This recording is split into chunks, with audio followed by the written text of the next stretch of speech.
पुण्याचं पालकमंत्री पदावरून भाजप राष्ट्रवादी सुप्त संघर्ष सुरू आहे। चंद्रकांत दादा पुण्याच्या पालकमंत्री पदासाठी इच्छुक असल्याची माहिती मिळते।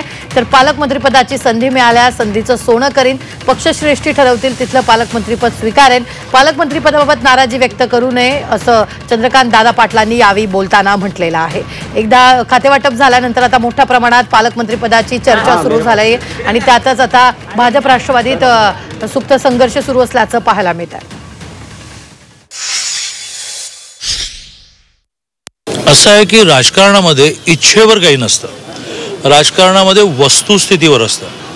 तर वस्तुस्थितीमध्ये जे काही बसेल ते राज्याचे मुख्यमंत्री माननीय देवेंद्रजी त्यांच्या दोन्ही सहकारी एकनाथजी आणि अजितदादांबरोबर बसून ठरवतील।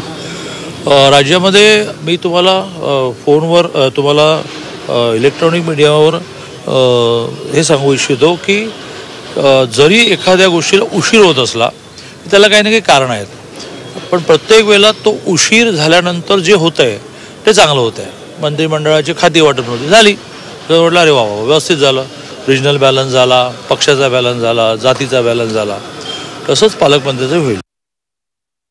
नाही असं आहे की नाराजी हे बघा, कुठलाही माणूस हा वेगवेगळ्या प्रकारच्या भावभावनांचा मिळून बनलेला आहे। तो माणूस आहे म्हणजे त्याला सगळ्या भावभावना आहेत, त्याच्यामध्ये मिळालं नाही त्यामुळे नाराजी ही पण एक भावना आहे। ती त्यांनी व्यक्त करण्यात काही चुकीचं नाही, ती त्यांनी जाहीरपणे व्यक्त करू नये।